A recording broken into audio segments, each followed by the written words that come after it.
Bom, esse aqui é o Bartolomeu, é um paciente que começou com um quadro de diarreia e ele também já apresentou alguns vômitos. Então, nesses casos, a indicação sempre é internar o paciente para estabilizar o mais rápido possível. Ele começou com um quadro ontem à noite, a tutora já trouxe agora pra gente. Aí a gente vai internar e vai fazer todos os exames desse mocinho. E assim ele vai se recuperar o mais rápido possível para voltar para casa, né, mocinho? Né, bonitinho?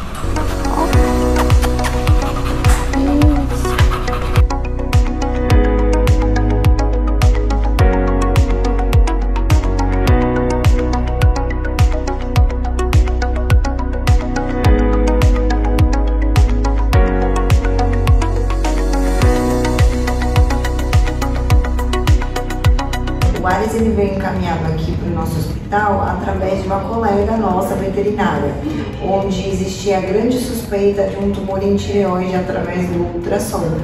O que nós fizemos em conjunto, eu e ela trabalhando juntas, foi solicitar uma tomografia desse rapaz, onde confirmou o nódulo em tireoide, que não é um tumor muito comum, né, da gente encontrar.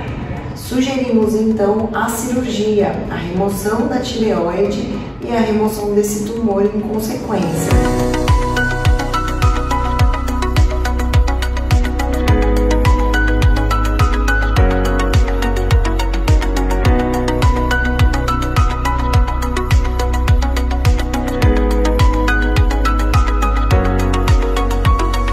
A dica de hoje vai para aqueles pets que estão acima do peso, tá? Isso pode ser um quadro de obesidade mórbida. E para isso a gente tem um score para adequar eles, tá? O score a gente classifica de 1 a 9. 1 é aquela magreza extrema, caquexia. O score 4 e 5 é o ideal, o cão saudável. E acima disso já é um quadro de sobrepeso ou obesidade mórbida, chegando ao score 9. Para isso, o ideal é a gente fazer um programa de perda de peso, tá? Então, o veterinário capacitado para isso, ele vai calcular o peso ideal para aquele pet, tá? E quantos de gramas por dia que ele tem que comer para chegar naquele peso ideal. E vai acompanhando todo esse percurso, tá? Então, o ideal, se você tá com um petzinho acima do peso, já fica atento aí e passe em avaliação com um veterinário especializado da sua confiança.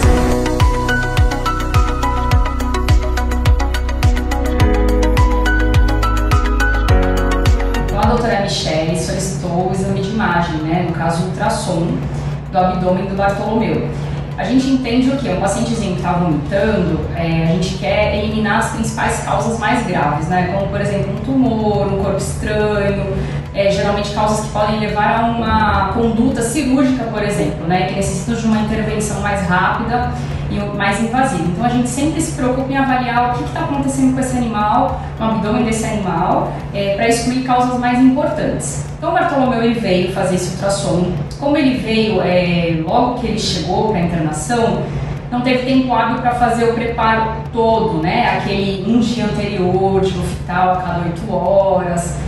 Ele estava já não comendo muito bem, mas ele não foi feito aquele preparo com uma dieta pastosa, enfim. A gente fez um primeiro ultrassom para descartar essas causas mais graves, né? E a imagem ficou dúbia, porque teve um conteúdo, uma imagenzinha que formou uma sombra, né? Então a gente não sabia se essa imagem era por conta de um preparo que não foi o perfeito, ou se porque ele poderia ter algum corpo estranho, né? E por isso a gente conseguiu pedir para fazer esse exame novamente, mediante o adequado preparo, né? Então isso que é importante a gente pegar. Nem sempre um ultrassom só resolve, às vezes a gente precisa fazer um acompanhamento. O que é interessante lembrar são de particularidades de cada espécie e ou raça, né? Então a gente está falando de um bulldog inglês, é um paciente extremamente ofegante, ele respira bem ofegante com a boca aberta e engole muito ar, né? Isso a gente chama de aerofagia. E aí o que acontece? Esse paciente ele acaba ficando com bastante gases em trato gastrointestinal, né? E os gases, no ultrassom, eles formam uma sombrinha para baixo, a gente chama de artefato de reverberação. Então o que acontece? Atrás desse gás a gente não consegue enxergar exatamente o que tem. Pode ter um pequeno corpo estranho, pode ter uma formação, pode não ter nada, né? Então é uma dificuldade que a gente tem nesse tipo de paciente. Muitas vezes a gente pede um raio-x complementar. Para quê? Onde o gás atrapalha no ultrassom, no raio-x ele muitas vezes pode ajudar, né, dando um contraste maior entre estruturas. Então, por exemplo, se ele tem um corpo estranho, às vezes o gás no ultrassom atrapalha, mas no raio-x ajuda. Então são exames que se complementam. E aí a parte boa disso tudo, o que foi? A gente conseguiu fazer o preparo adequado no animal e aí a gente conseguiu visualizar melhor o que tinha dentro do estômago. E a gente ficou bem mais tranquilo de ver que não tinha nenhuma estrutura importante, como um corpo estranho, uma neoformação, que precisasse de uma intervenção cirúrgica. Então ele conseguiu ser tratado medicamentosamente.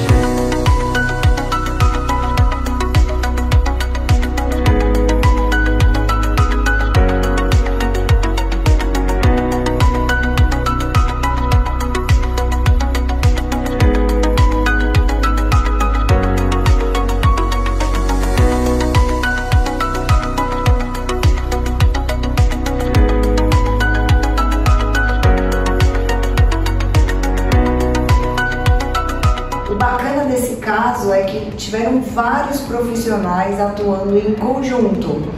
Eu, como a cirurgiã, a veterinária responsável clínica dele, um endocrinologista que precisou fazer todo o preparo pré-cirúrgico dele e nos ajudar no acompanhamento pós-cirúrgico aqui na internação, o intensivista que acompanhou ele também dentro da nossa SEMI e na internação, e os veterinários, né, que fizeram todo o acompanhamento quando ele já passou para a internação aqui no nosso hospital. Fora exames laboratoriais, exames de imagem que foram feitos em sequência. Então foi um caso que mostrou que o quanto que a integração de várias especialidades veterinárias, né, elas podem suprir um resultado extraordinário para o paciente.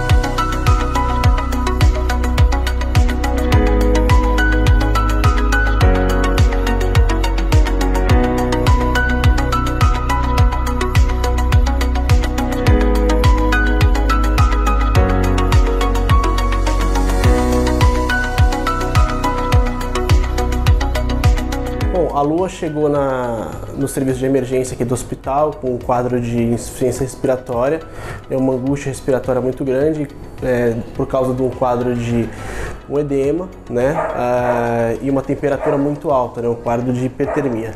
Então, no momento do pronto atendimento, ela foi entubada pela equipe da emergência e foi transferida direto aqui para a UTI. Na UTI, por causa de todo o suporte, estrutura, né, com a ventilação mecânica, ela pôde ser assessorada e está aqui com a gente agora até novas avaliações, exames para avaliar a recuperação dela. É importante a gente ter esse tipo de estrutura, né, a ventilação mecânica, porque no caso dela isso foi fundamental. Então, tanto a intubação orotraqueal, né, como a transferência dela aqui para a UTI e o suporte ventilatório fez com que ela resistisse, né, esse quadro emergencial, e agora com a gente aqui vai conseguir avaliar e conseguir melhorar o padrão respiratório dela.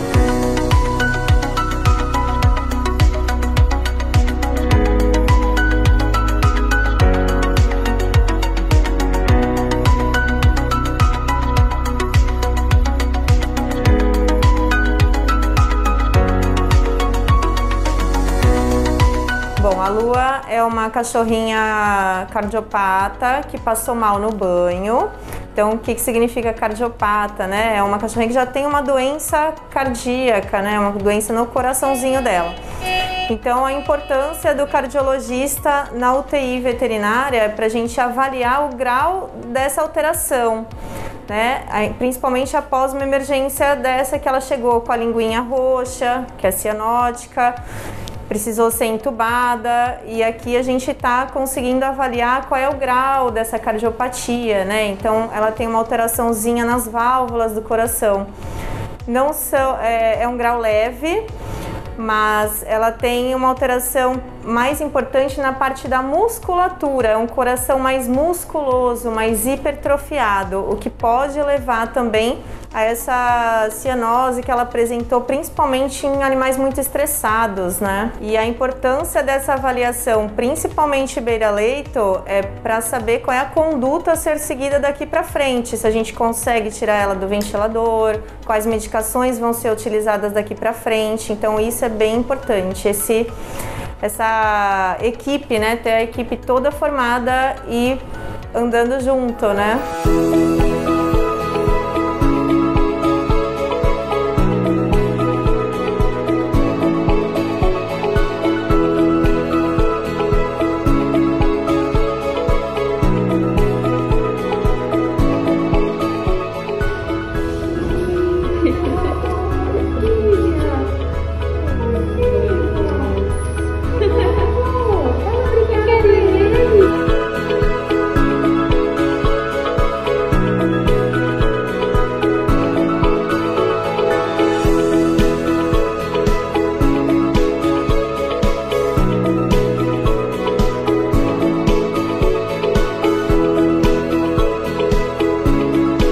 Bartolomeu já foi para casa super bem, mas aqui na nossa rotina os casos de gastroenterite são bem comuns. É sempre importante trazer o animal para uma avaliação, muitas vezes ele vai precisar ficar internado para suporte, igual o Bartolomeu ficou, e é bom a gente investigar a origem desses quadros, porque às vezes pode ser um caso simples como o dele, mas às vezes tem algumas complicações.